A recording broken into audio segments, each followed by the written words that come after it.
Hello parents and students, and welcome to Classcraft. In this video I'm going to be explaining how Classcraft works, at least in my classroom. Some of the features will be the same everywhere you see it, but since it is highly customizable, this video will relate to how we'll be using it in the coming term. There'll also be a chance at the end for you to show how well you've been paying attention with the boss battle. Kids only. Sorry parents, this feature is not open to you. Alrighty, so we're going to first look through here and we're going to show you my two example characters. We have Example False and the familiar Joke False. If you're thinking of it in Class Dojo terms, think of this as your monster, if you like, or your avatar. This is your representative in the game. Now, one of the big differences between Class Dojo and Classcraft is in Class Dojo you had one pool of points. You earned points and you lost or spent points from that same pool. What's different in Classcraft is that there are actually 4 different point pools, so we're going to talk about those briefly now. First of is XP, or experience points. This is where you earn points. This is your positive rewards.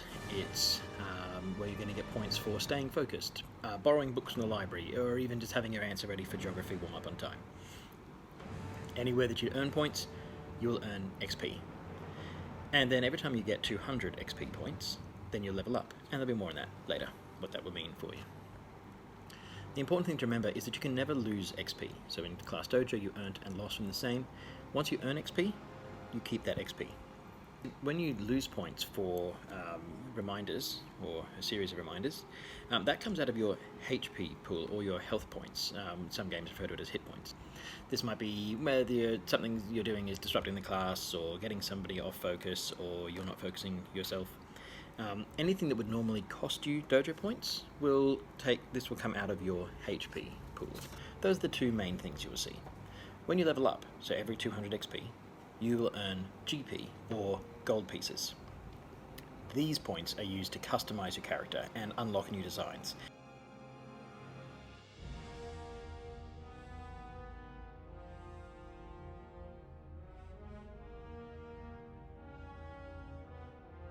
And here are a series of designs from former students.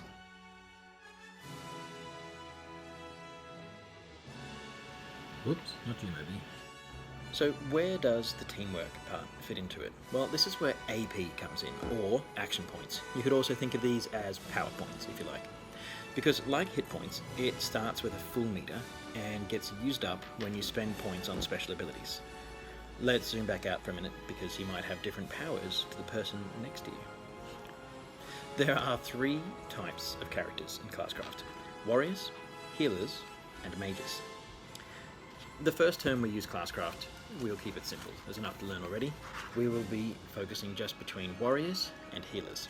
So, one of the warrior's greatest powers is to protect team members. When someone is going to lose health points, the warrior can dive in to take the damage instead, and they're rewarded automatically with some bonus XP. They can also use powers like First Aid to heal themselves a little. But to get access to larger amounts of healing, you'll want to look to your team's healers. They spend their AP on healing teammates who have lost HP. Makes sense. They can even use their powers as they unlock more to heal their whole group at once, or one character more than normal. And of course, they are also rewarded with XP automatically by using these powers. So you might be wondering now, what happens if people don't work together to protect or heal each other, or someone chooses to ignore all warnings and they continue to lose HP throughout the day? When a player falls in battle, the game will automatically spin one of the random consequences I've already set up, from sorting the lost property to writing out lines, or even being fined some gold pieces. Nothing too serious, just ordinary consequences that might normally have happened in the classroom anyway. But beware, you only bounce back with 1 HP, so you'll need to pull your socks up, because without a lot of help from your teammates, you'll have a lot less room for reminders before falling in battle again. Oh, and each team member loses 5 HP when someone reaches 0 too, so remember to help each other focus and do the right thing. Now, what if no one has enough points left to help each other? That's okay. Every night you will automatically recharge 10 HP and 4 AP.